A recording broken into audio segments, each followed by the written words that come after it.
I've been involved in hip hop before we were calling it hip hop. We just started really calling it hip hop in the mid '90s and identifying culture wise. But as a young man growing up in Atlantic City, New Jersey, I was like young people all over. When the elements started to present themselves, it was a way for us to identify ourselves in the culture before we even knew what we were doing.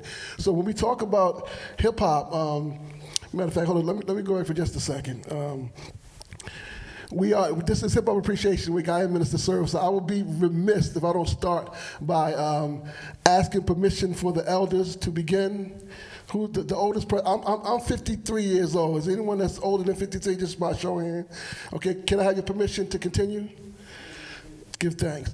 And one of the things that we always want to do is to carry forth tradition. Whenever we speak, wherever there's an elder, we want to get permission from the elder to begin speaking. And right now, I want to invite you to whatever position is most comfortable for you to communicate with the Creator. I invite you to do that right now as we do a quick prayer. In the name of the Most High God, known by many different attributes, and with us that is not a dispute. We know there's one power, one presence, one intelligence that governs the entire universe. It is the spirit of immortality within us, expressing itself through us, manifested as a higher infinite power, healing our people. We know we are here by divine choice and by divine appointment. We give thanks for being right here. We call forward the ancestor spirit to guide our tongues, our hearts, and our minds as we bring forth a message that will enlighten, inspire, and empower those that are open and receptive to hear it. For those that agree, amen, ashe, word. We always have to do that, see, because again, when we talk about hip-hop, there's nothing new about hip-hop culture. If you look at the elements, they go all the way back to ancient times from every different culture around the world. But when you look at what we call hip-hop now and what was happening in the late 60s and the early 70s in the United States of America, it's easy to see how it manifests, and it manifests itself in the Bronx, but the Bronx is a symbol for urban decay around America during that time. As you know, there was a lot of turmoil, the arts programs were being cut, so the poor, black, white, and brown people of those communities were looking for ways to empower themselves. So we say at the essence, hip-hop is spiritual at its essence, which is why we use the acronym Higher Infinite Power, Healing Our People. That's when we say hip-hop, that's where it comes from. Now, we know that there are different elements. We exercise hip-hop in at least 10 elements. Breaking, which is the dance element, MCing, which is the spoken word or the rapping aspect, DJing, which is the foundation of the culture, the music, graffiti art, which is the visual part, the knowledge, which is how we acquire knowledge outside of the traditional systems, beatbox, fashion, language, entrepreneurialism, and health and wellness. Now, most people have no clue about what I just said. Most people, when you hear the word hip-hop, they think of rap music. Word? Word? Well, that's because the entertainment industry knows the power of hip-hop. It knows that hip-hop has the ability to transcend race and culture and religion, and it actually brings people together. And some people do not want to see people together. Word? Some people want to keep the divide and conquer so they can stay in control of what things are going on. So the entertainment industry, now we start hip-hop culture April 12th, 1973. The first rap record comes out in what year? Anybody know the first rap record, what year? Anyone? 1979. So we were existing for 6 years before we even started dealing with the entertainment industry. And as you know, when rap music first came out, Rapper's Delight, I said a hip, hop, the hippie, everybody knows that song. And people were like, oh, that's so cute, that's a nice little fad. Give it 3 years, it'll be gone. Word? Well, in 3 years, which was 1982, another song came out that changed everything. It was by Grandmaster Flash and the Furious Five. It was called The Message. And most of you have heard the hook. Don't push me, cause I'm close to the edge. I'm trying not to. It's like a jungle sometimes. It makes me wonder how I keep from going under. It's like a jungle. And when you talk about the lyrics that are in that, it was far from the hippity-hoppity when he said, broken glass everywhere. People pissing on the street, they just don't care. I can't take the smell, can't take the noise, got no money to move out, I guess I got no choice. when you started hearing those type of lyrics, it gave everything a different perspective. For those of us that were young, little kids, like to hear somebody rapping like that was unheard of. But what it also did was let us see that it doesn't just have to be a hippity hopper. We can actually use this to express what's going on in our communities, find ways to let people know the things that are going on. So you had this whole wave of people that were, being conscious and positive. So by the time the mid-'80s came, about 86, 87, you had groups like Public Enemy, Eric B. and Rakim, Boogie Down Productions, Queen Latifah, MC Lyte. You had all these different artists that were talking about the conditions that were going on in their communities. And they were also talking about partying and having fun, too. So you had groups like Kid and Play and Jazzy Jeff and the Fresh Prince. And so it was really diverse in what was going on in rap music, along with what was happening in the b-boy culture and in graffiti. So it was a lot of different things going on. The entertainment industry in the mid-'90s, 1992 to be specific, when NWA released the album called Niggas for Life. When that album came out and it debuted #2 on the pop charts, from that point forward, the entertainment industry decided that they wanted to have this new music that they started to label gangster rap music. And with the gangster rap music, we see the effects that it had. Then at the same time in this country, what was going on is there was a crack epidemic that was happening in urban America, sponsored by the government. We know as an actual fact that it was sponsored by the government. So again, you have these conditions that are set up, and you have the people that are still trying to figure out, how do I keep from going under? How do I keep from going under? How do I maintain myself? And that's when you started to put together these different elements. That's when you started to have people saying, listen, well, nobody's coming to save us from ourselves. So the rappers themselves begin to organize themselves in a way that they can protect themselves in their community. So one of the first movements was put together was called the Stop the Violence movement in 1989. And they got together, was a lot of rappers from the East Coast, Public Enemy, Boogie Down Productions, Stetson Sonic, Dougie Fresh, just, MC Lyte, just a number of different people in it, and they created a song called Self-Destruction. And that song, Self-Destruction, was the national anthem for people all over, because what it talked about is that if we don't take control of our own communities, then rap is going to be shut down, hip-hop is going to be shut down.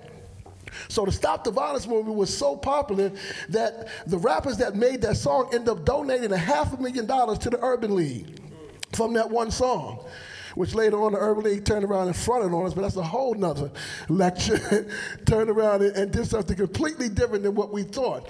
But I say these things to say that we have always thought about hip-hop beyond entertainment. So in 1988, when Yo MTV Raps came on, that was the first time that people in middle America and outside of the urban communities began to see rappers and began to see what they look like. So the images started changing and things of that nature as well. So we have to understand, we have to be able to connect the dots to know how we got to the position that we're in right now. So when they started doing Yo MTV Raps, it just blew everything out the box. Everybody from all different parts of the country, you started hearing different rap groups, and that was a beautiful thing. But the downside of that is because we didn't really have control of it. A lot of us were just too young. We was in our teens and early 20s, so we didn't really understand. And our elders, they didn't really respect hip-hop. Let's keep it real, word? At all. It was like, that ain't music. Cut that noise out. What are you doing? Pull your pants up, da-da-da. That was going on back then. But what they didn't understand was that, again, cultures come from the hearts and the minds of the people trying to save themselves, word? Trying to save themselves. So when you look at the mid-'90s, when the FCC began to change the laws and began to deregulate the media, then you have these companies that brought up the small independent companies. So you didn't hear the independent political and cultural voices anymore. You started hearing one kind of sound coming out. So we decided in ourselves that we have to make sure that we are establishing a foundation that whatever is happening in the entertainment industry is not going to affect what's happening in our real lives.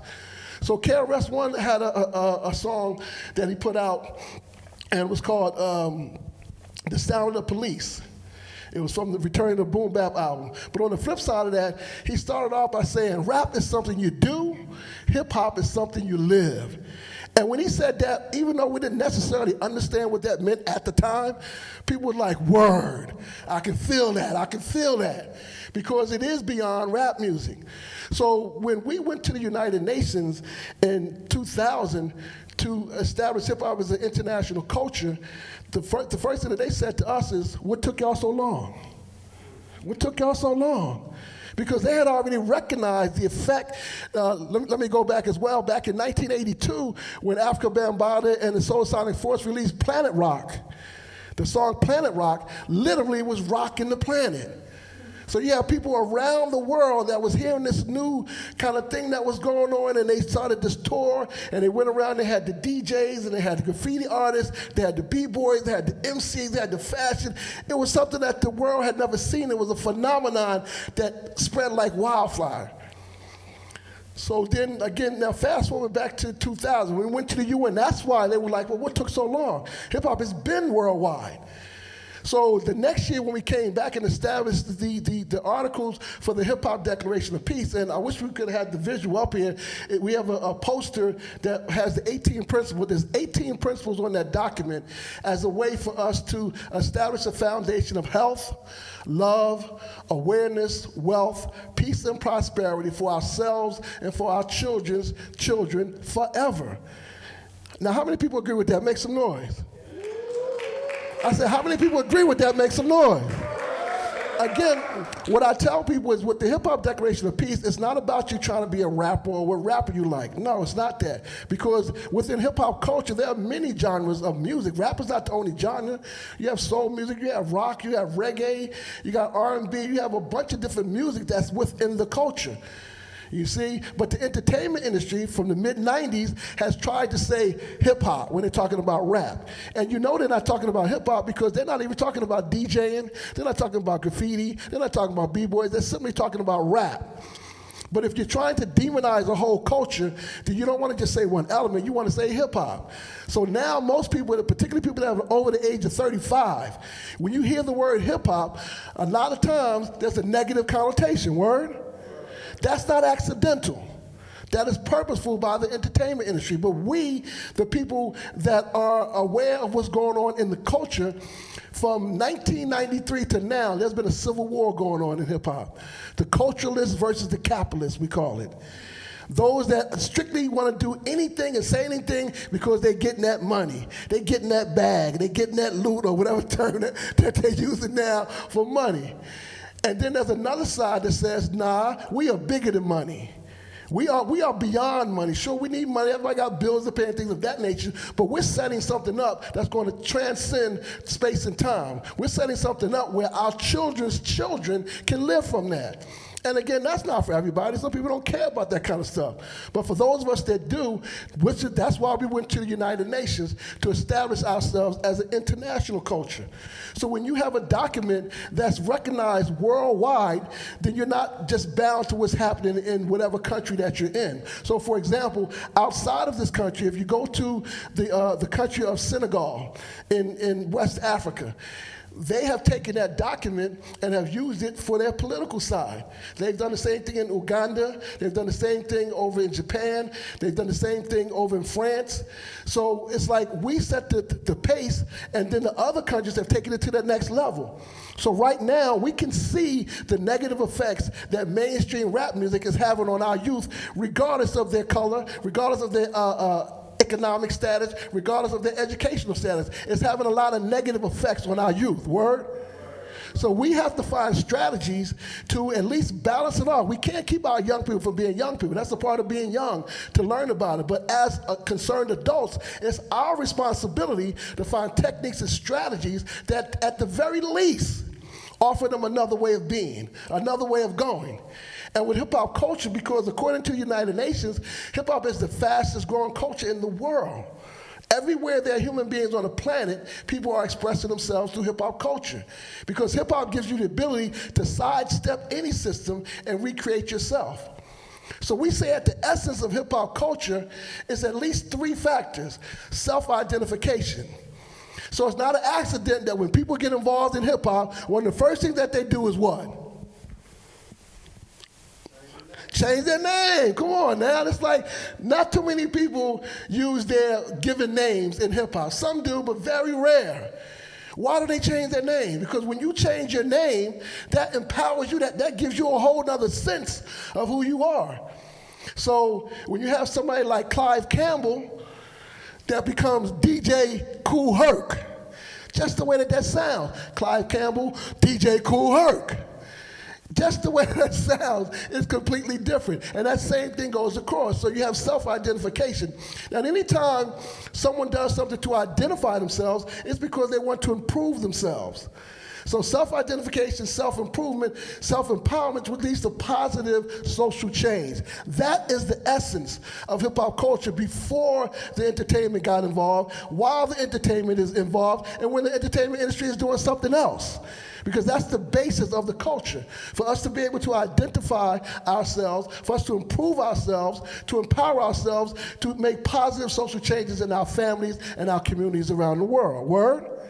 There's nobody that's really disagreeing with that. The problem is that we have this big machine called the entertainment industry that runs 24/7, 365, that does counter-programming.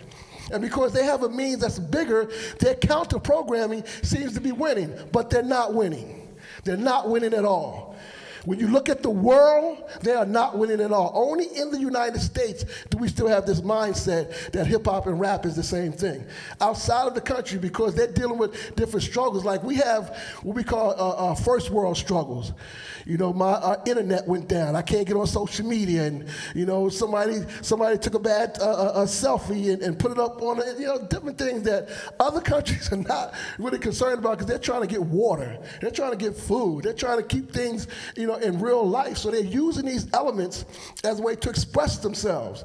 So while we have this mindset in the United States that we're number one, as Chuck D from Public Enemy said a few years ago, if hip hop were an Olympic sport, the United States wouldn't even place.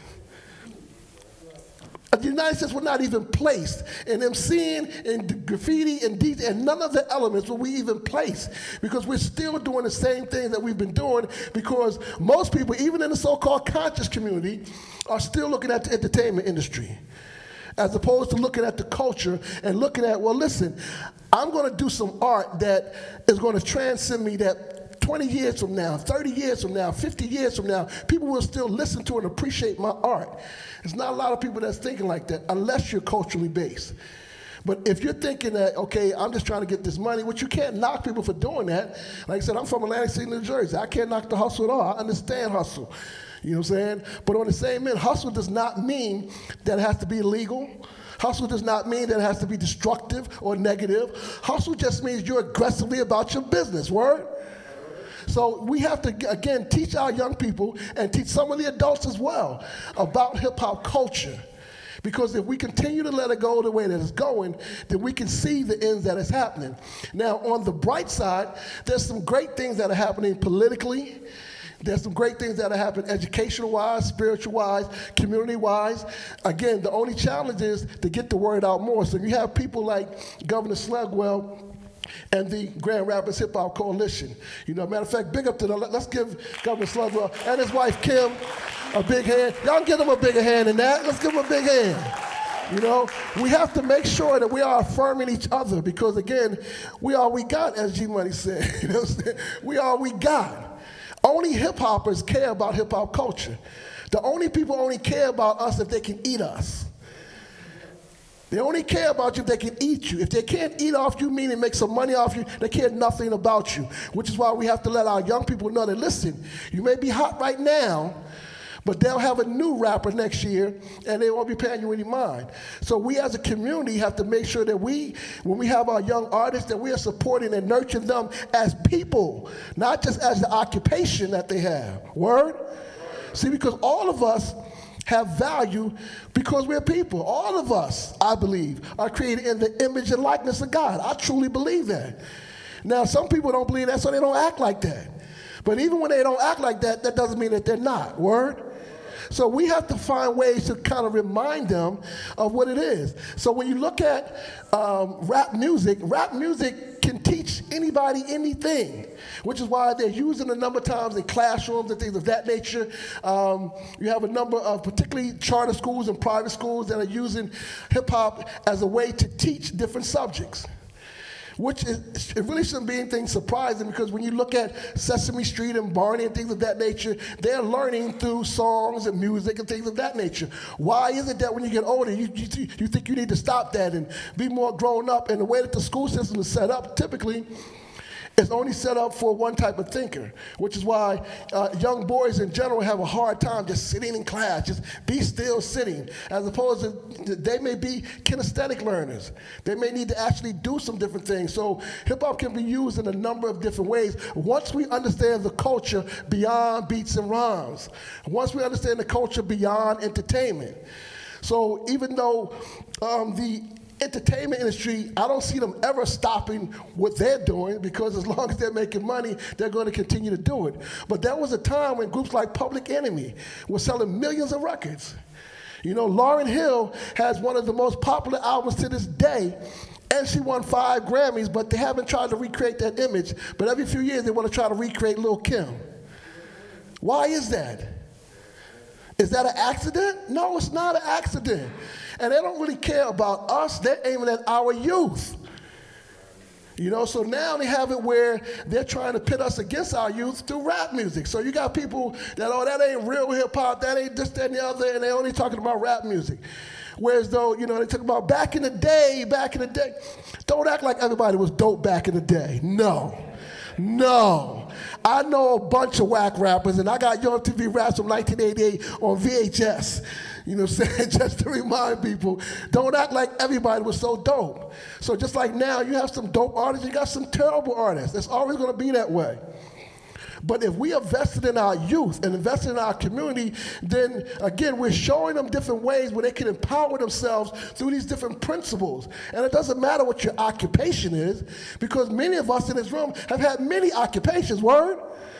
I know I've had plenty of occupations. I don't know about y'all. I've had plenty of occupations, but who I am is who I am. Regardless of wherever you go, there you are. Word?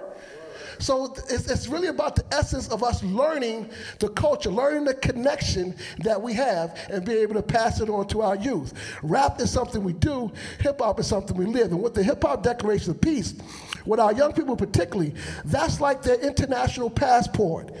You can go anywhere in the world and be accepted as a hip-hopper. You can't necessarily go anywhere and be accepted as an American right now. No.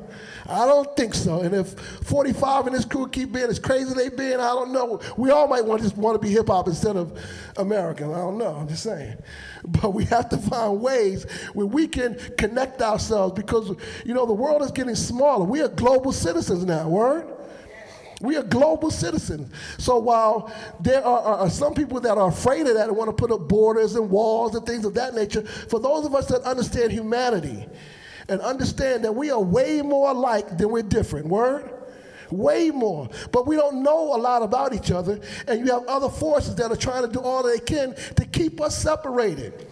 And then you have this phenomenon that comes through called hip-hop that unites people. When you go to any kind of hip-hop event, you're going to see all types of people. Different economic levels, different cultural levels, different ethnicities, different religions, all type of people. And when they're in that moment, there's a oneness with them. Word? In that moment, there's a oneness with them. Well, what we advocate is, let's learn how to transcend the stage and take that into our real life. Let's begin to hold ourselves accountable to being the way that we want to be. Everyone, I believe, at their core wants to be their best self. Word? Everybody wants to have life and have that life more abundantly. Word? I don't know nobody that doesn't want a more abundant life type of thing. But how do you go about it, and how do you get it? You know, there was a famous line that Biggie said, you know, for the lady that called the police on me when I was just trying to make some money to feed my daughter. Well, I used to say, you can't kill my son trying to feed your daughter, dude. You see what I'm saying? Sure, you're trying to feed your daughter, but you can't kill my son trying to feed your daughter. That doesn't work. So in the community, we have to hold each other accountable. The artists have to be held accountable to the community. The community has to be held accountable to the artists. So when we have artists that are good and positive and got dope music, we have to support them. Financially, we have to buy their product and share the word with their product so at the very least we can balance things off. There's no need to shut down any rappers. There's enough room for everybody. We come from an era where you can have NWA, Kid and Play, Tribe Called Quest, Public Enemy, Queen Latifah, and you didn't see any conflicts in that. You didn't see any conflicts in that. But now, if you listen to mainstream right now, you'll hear 10 different songs, pretty much with the same kind of beats, with the same subject matter, and the programming is real. It's called radio programming. It's called television programming.